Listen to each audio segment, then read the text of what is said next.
అనకూడదు కానీ నవీన్ చంద్రని చూస్తుంటే జాలేస్తుంది. మంచి పొటెన్షియల్ ఉన్న యాక్టర్. ప్రేక్షకుల మైండ్ నుండి తన ఎగ్జిస్టెన్స్ పోకుండా బ్యాక్ టు బ్యాక్ సినిమాలు కూడా చేస్తున్నాడు. కానీ మనోడితో ఒక ప్రాబ్లం ఉంది.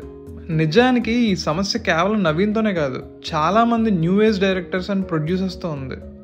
రాత్రింబవళ్ళు కష్టపడి మంచి కథలు రాసుకోవడం, ఎంత మంచిగా అయితే రాసుకున్నారో అంతే ఎఫిషియెంట్గా సినిమాలు తీయడం, ఒక సాలిడ్ ప్రొడక్ట్ని రెడీ చేయడం, థియేటర్లో రిలీజ్ చేసేటప్పుడు మాత్రం కావలసినంత పబ్లిసిటీ చేయకపోవడం, మేబీ చెయ్యలేకపోవడం కూడా అయ్యి ఉండొచ్చు ఫర్ వేరియస్ రీజన్స్.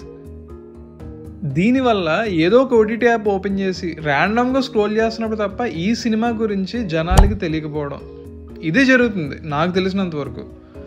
ఇప్పుడు ఇదంతా ఎందుకు చెప్తున్నానంటే, రీసెంట్గా నవీన్ చంద్రవి 2 సినిమాలు ఒకదాని తర్వాత ఒకటి చూసా. ఒకటి 11, రెండోది బ్లైండ్ స్పాట్. బ్లైండ్ స్పాట్ నిడివి కేవలం 1.5 గంట మాత్రమే ఉంది. ఆ సినిమా కూడా నాకు ఓకేష్ అనిపించింది, ఒక మోస్తరుగా ఉంది. సో ఓటీటీ బొమ్మ అని అనేసుకుందాం. కానీ 11 మాత్రం సినిమా థియేటర్లో కనీసం ఒక్క వీకెండ్లో అయినా ఒక్క షో అయినా హౌస్ఫుల్ అవ్వాల్సిన సినిమా. అలాంటిది జనాలకు అసలు తెలియలేదు అంటే దానికి కారణం పబ్లిసిటీ సరిగ్గా చేయకపోవడం అని అనుకోవాలి. ఇంకా సినిమా అయితే చాలా థ్రిల్లింగ్గా ఉంది, ఎక్స్పెక్ట్ ద అన్ఎక్స్పెక్టెడ్ అన్నట్టుగా ఉంది సినిమా అంతా. మ్యూజిక్ బాగుంది, ప్రతి ఒక్కరు ప్రాణం పెట్టి నటించారు, ముఖ్యంగా కవల పిల్లలు. ఫ్లాష్ బ్యాక్ ఎపిసోడ్లో వాళ్ళ నటన గురించి ఎంత మాట్లాడుకున్నా తక్కువే. నవీన్ చంద్ర, అభిరామి కూడా బాగా యాక్ట్ చేశారు. ముఖ్యంగా క్లైమాక్స్ పోర్షన్లో నవీన్ చంద్ర నటన అయితే అద్భుతం. డీమాన్ సంగీతం మేజర్ హైలైట్ సినిమాకి.